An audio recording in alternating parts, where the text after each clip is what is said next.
Bagaimana cara mendidik karakter anak di era milenial sekarang? Anak-anak zaman sekarang tak seperti anak zaman dulu.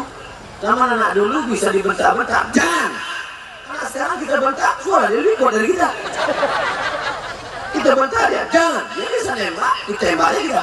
Dia tiap hari nembak musuh yang tak mati-mati. Main game online.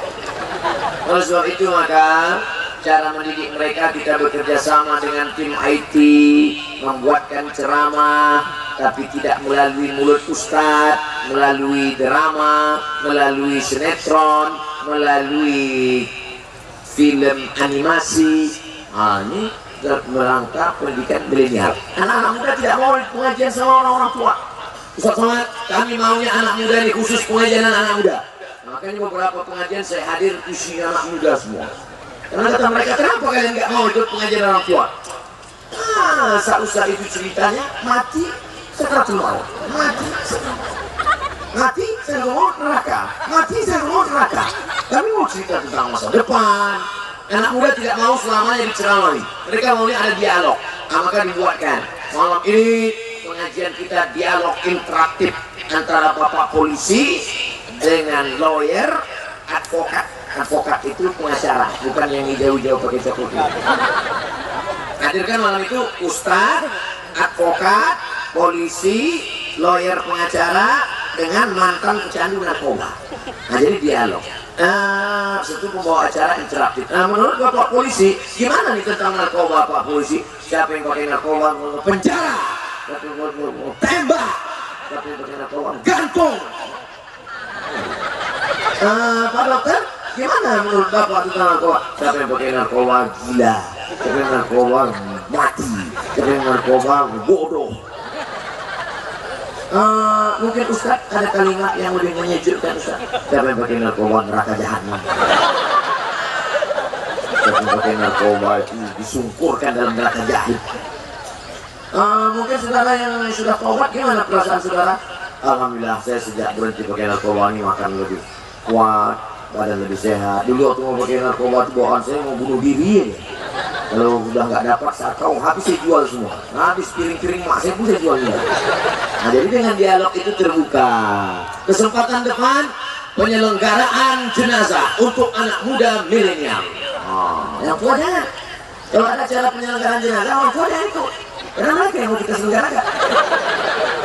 Anak muda aja. Anak muda. Ustaz, penyelenggaraan jenazah ini kan yang paling mahal beli bonekanya. Gak usah pakai boneka. Ini salah satu anak milenial itu yang agak malas mandi. Nanti dimandikan. Nah, cara mandikan jenazah, tutup lututnya, usah, hidungnya bersihkan. Nah, nanti kalau bersih, jenazah nggak bersenyum.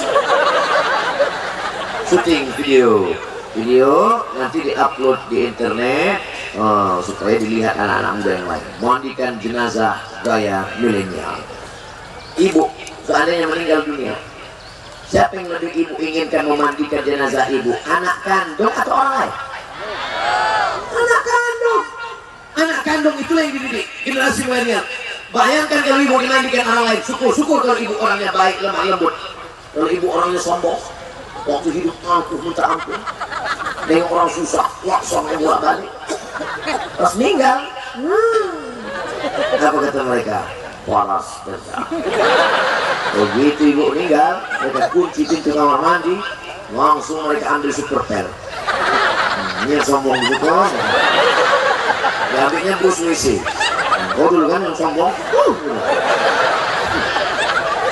Apa mungkin anak kita membuat jenazah kita begitu? Tidak. Maka anak-anak milenial ini kita, insya Allah kalau diadakan pengajian anak muda milenial, jangan khawatir, karena panitia yang mentaja acara malam ini, mereka juga yang akan siap untuk pengajian milenial ini, insya Allah. Takbir.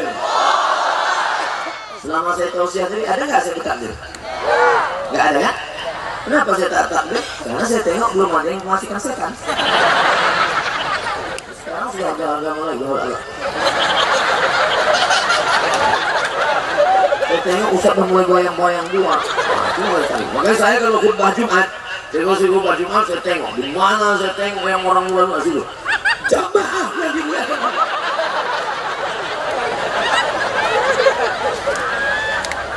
Jangan sakit hati, saya bukan marah sama jamaah, saya ngusir setan dia.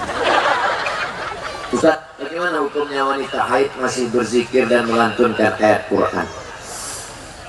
Perempuan haid tidak boleh megang Quran, tidak boleh bawa Quran, tidak boleh baca Quran, tidak boleh masuk masjid, tidak boleh sholat, tidak boleh puasa, tidak boleh tawaf. 7. Tidak boleh megang Quran, tidak boleh bawa Quran, tidak boleh baca Quran, tidak boleh puasa, tidak boleh dalam masjid, tidak boleh tawaf, tidak boleh sholat, tidak boleh puasa, tidak boleh i'tikaf dalam masjid. Itu yang saya pakai. Kalau ada ustaz lain mengatakan boleh aja, kau akan dituntut di hadapan Allah. Saya pakai pendapat dalam kitab Al-Fiqhul Islami wa Adillatuh Syekh Wahbah Zuhaili. Tapi kalau ayat itu ayatnya doa, boleh.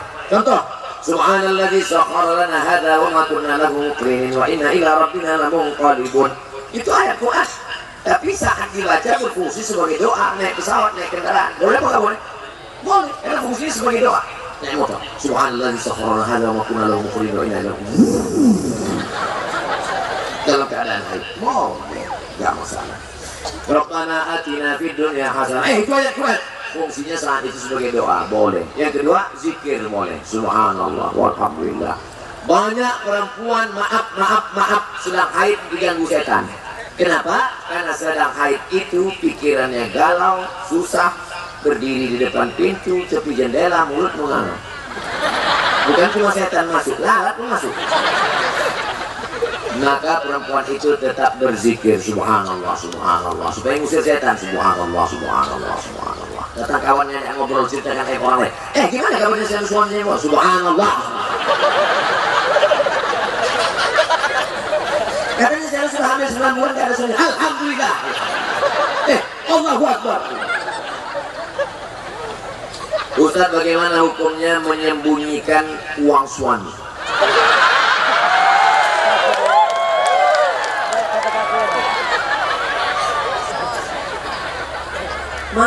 Mas, ini uang apa mas? Uang sial. Gak uang sial, udah kusembunyikan kau dapat juga.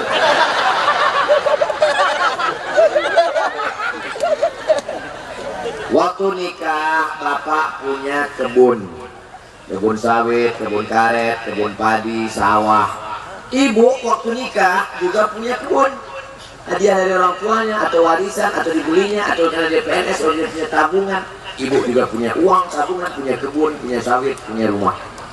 Menikah, apa bedanya?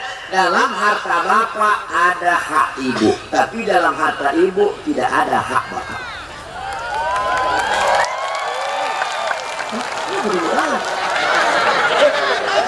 Ulang sekali lagi. Dalam harta bapak ada hak ibu, tapi dalam harta ibu tidak ada. Dalam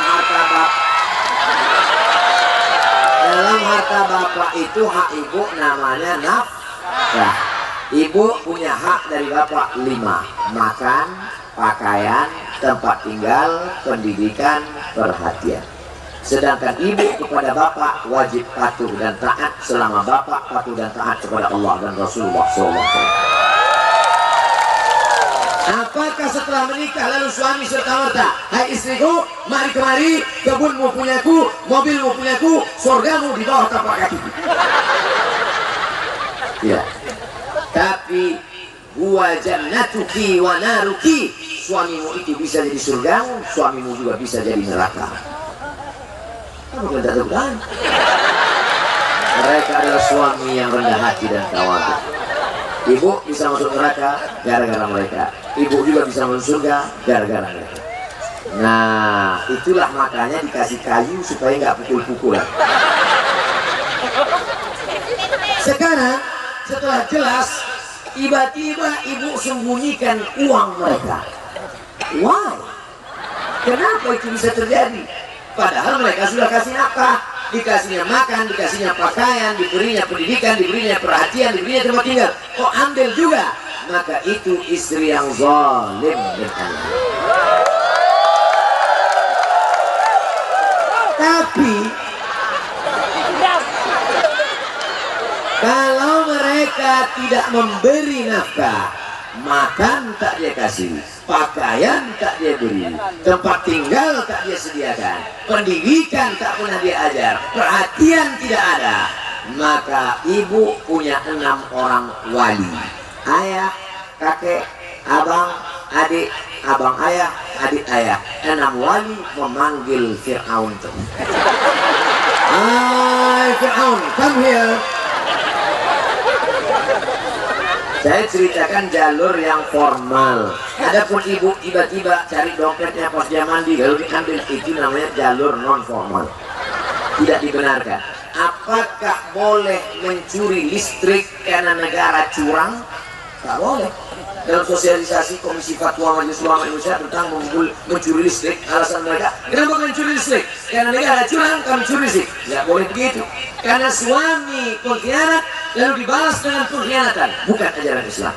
Ibu punya wali, wali ibu memanggil. Cari wali ibu yang kira-kira polisi, tentara yang punya pistol. Mereka kan cuma punya pistol aja. Apa hukumnya orang setiap saat bersolawat, setiap saat menggibah orang lain? Bersolawat itu ajaran siapa? Nabi. Siapa yang menceritakan aib orang lain maka dia makan bangkai saudaranya, ajaran siapa?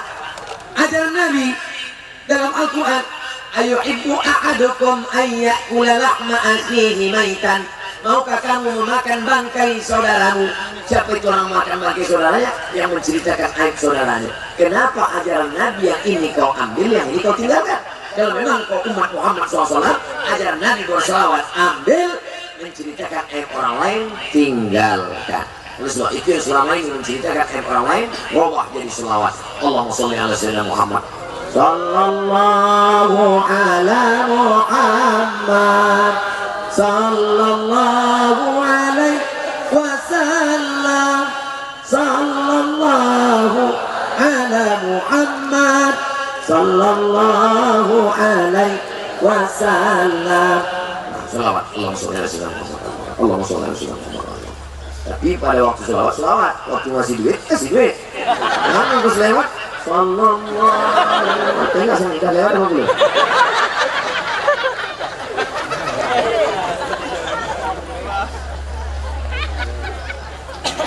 Ibu namanya ketawa susulan.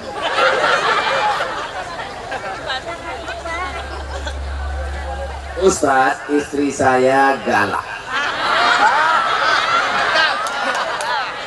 Saya mau poligami. Boleh tidak kalau saya diam-diam?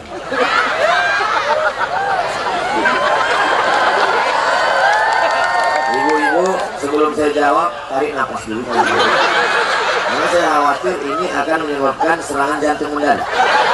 Tarik nafas. Tahan sebentar, hembuskan. Jangan tahan lama-lama, nanti keluar dari bawah. Gitu. Kompilasi Hukum Islam Indonesia, namanya KHI. Ibu beli nanti di toko buku, KHI, Kompilasi Hukum Islam Indonesia. Suami yang menikah tanpa izin istri pertama maka bisa dituntut di pengadilan.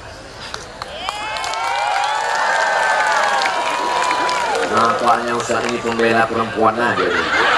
Saya nyampaikan hukum aja. Maka bapak yang mau menikah sekali lagi mesti ada izin pertama dari istri, membuat tanda tangan. Saya ajarkan gini caranya Pak. Format suratnya gini. Saya yang bertanda tangan di bawah ini, nama Katiem. Mohon maaf kalau kebetulan namanya sama. Umur 41 tahun. Nomor KTP. Bersedia tanpa paksaan pihak manapun untuk suami saya menikah sekali lagi. Tanda tangan materai 6.000. Makanya saya pesankan ke ibu, nanti kalau mau tidur malam ini, yakinkan periksa dulu di sekitar tempat tidur itu memang tak ada materai dan pena. Mana tahu kejahatan terjadi bukan hanya ada niat dari pelakunya, tapi juga kan ada kesempatan. Waspada. Banyak perempuan tidak mau suaminya nikah lagi, tapi dia setuju kalau suaminya berzina dan berselingkuh. Tidak semua laki-laki mau nikah lagi. Ada laki-laki yang takut mati. Dulu saya takut mati, tapi sekarang saya tidak takut mati. Kenapa Pak? Karena saya ingin bertemu dengan Ainun. Kata siapa itu? Bahrudin Yusuf Habibie, manusia terpintar Indonesia yang kuliah di Jerman. Pesawat dia buat, cintanya hanya untuk Ainun semata. Tapi tidak semua laki-laki macam itu. Ada juga dia tidak ingin terbagi hanya satu, dia ingin semua mendapatkan cinta. Dia ingin berbagi kepada yang lain, karena dia selalu like and share. Sama juga dengan makanan. Ada orang maunya makan lontong aja, tapi ada juga dia hari ini mau makan pecel lele, besok dia makan lontong sayur.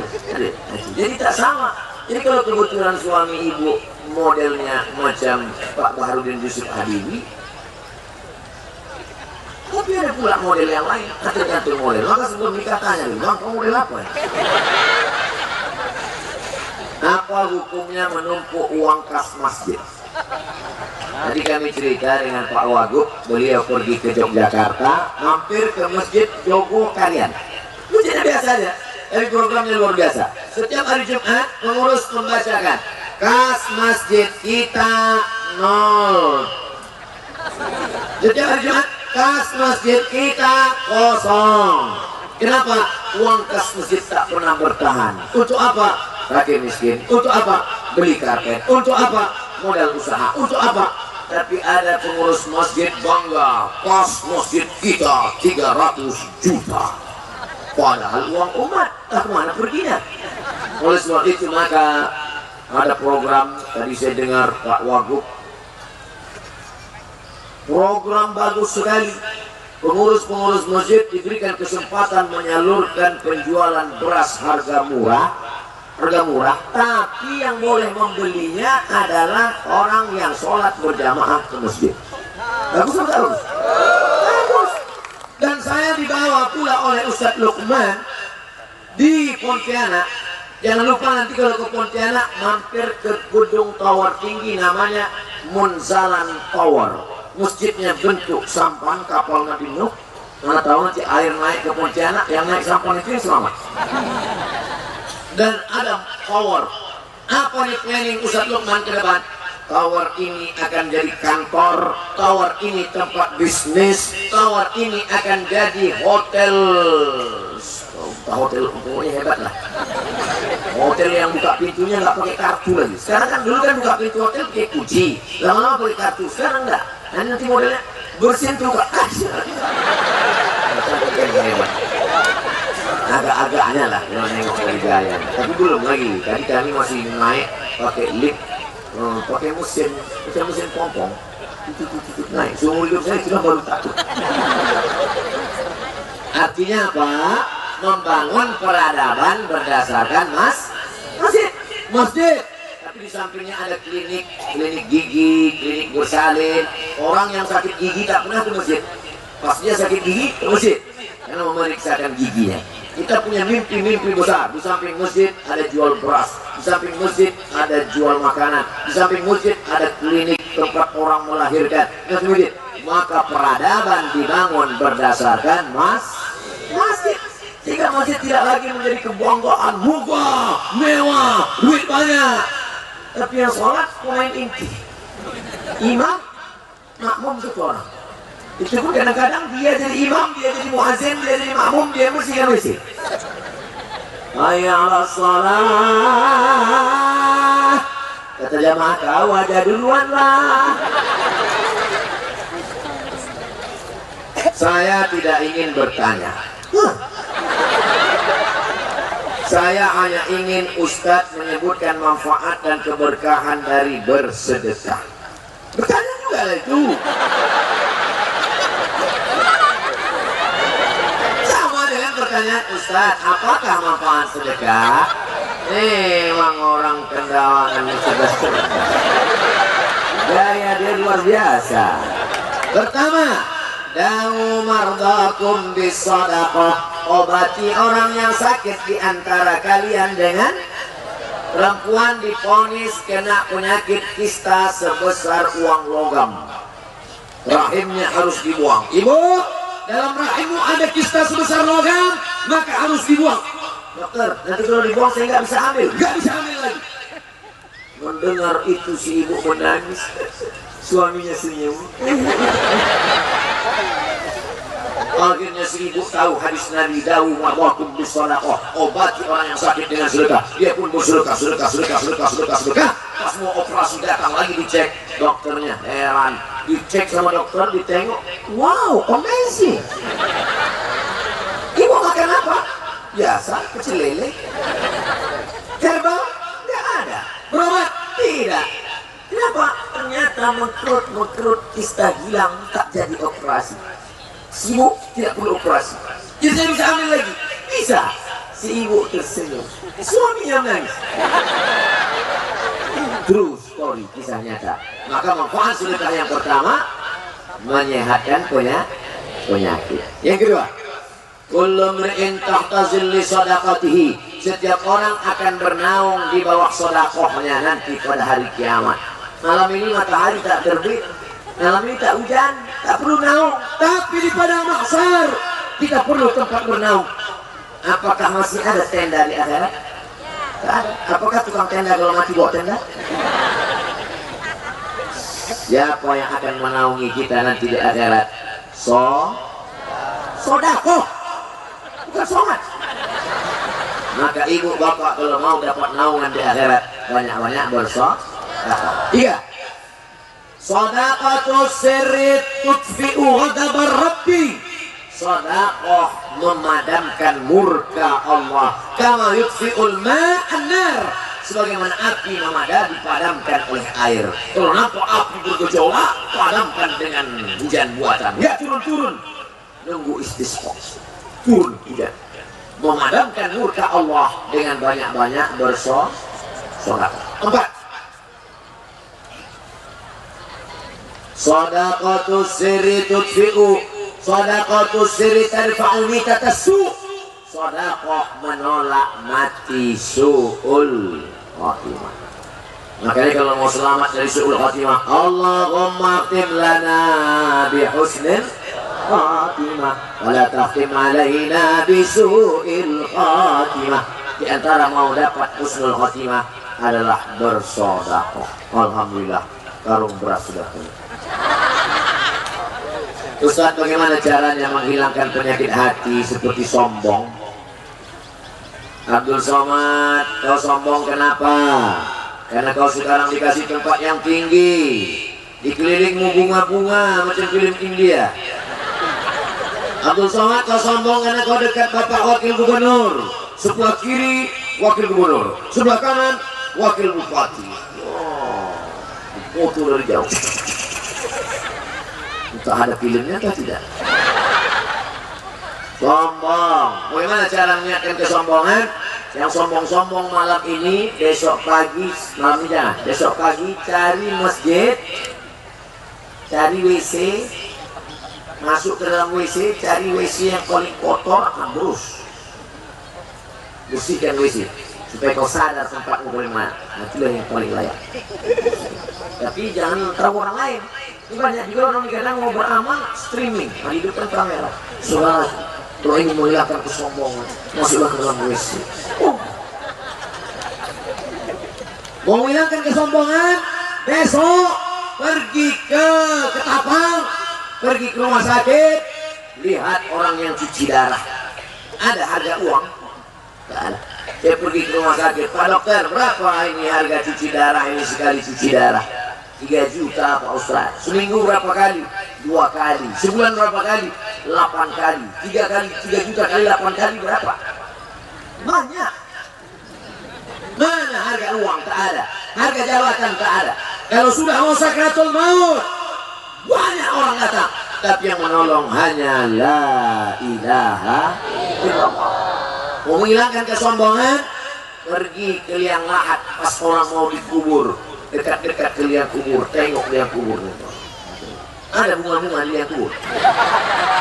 Ada, tengok, masuk. Kalau dikasih izin masuk sama anaknya, masuk dalam. Izin saya masuk, kata anaknya, bapaknya kan masuk, mau di dalam terus nggak apa-apa. Kalau nanti ada orang mati, istrinya di tepi menangis, Bang, Mas. Kira-kira yang nangis itu mau nggak masuk udara? Itu ngaku lagi nggak mau. Saya tanya sekali lagi, yang nangis di pintu kubur, yang katakan oleh suaminya, jangan tinggalkan aku Mas, jangan napasku pergi. Kalau betul-betul disuruh dia masuk, oh dia masuk udara. Makanya nanti kalau ada perempuan nangis di pintu kubur, jangan ditahan, biarin aja. Aku masuk.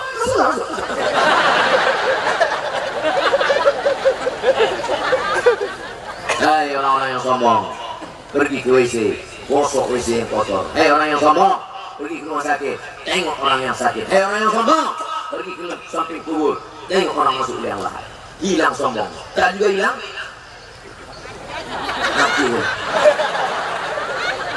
Apa hukumnya jika suami rajin beribadah? Oh alhamdulillah, tapi dia suka nongkrong di tempat judi.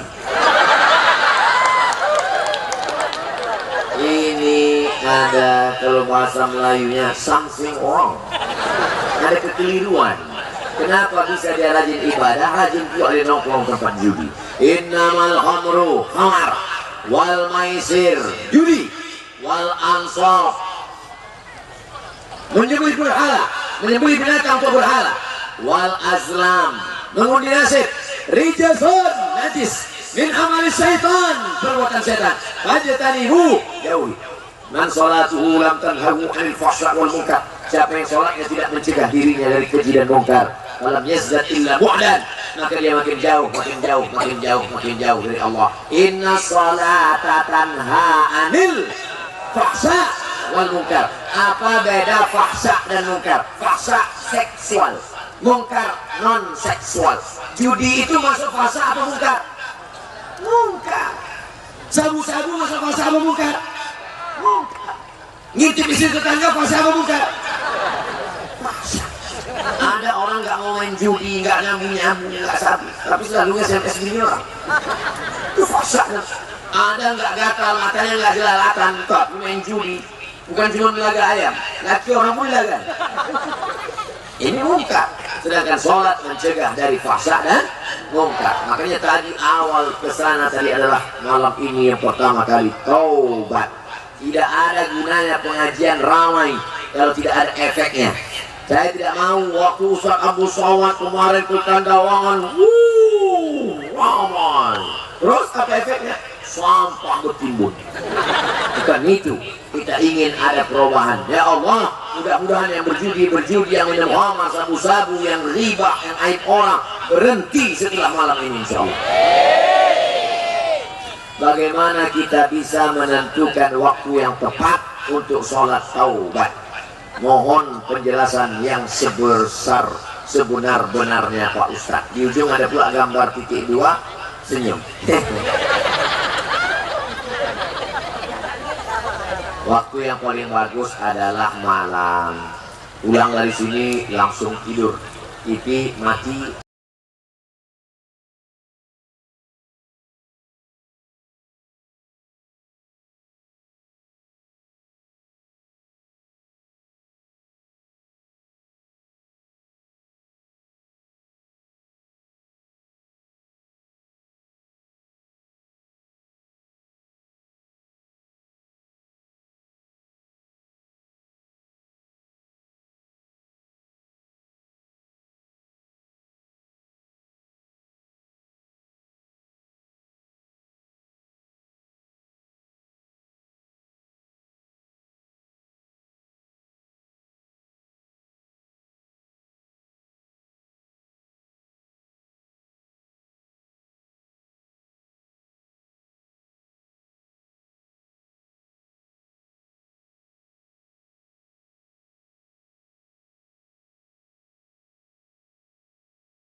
Belum gue perlu. Hehehe.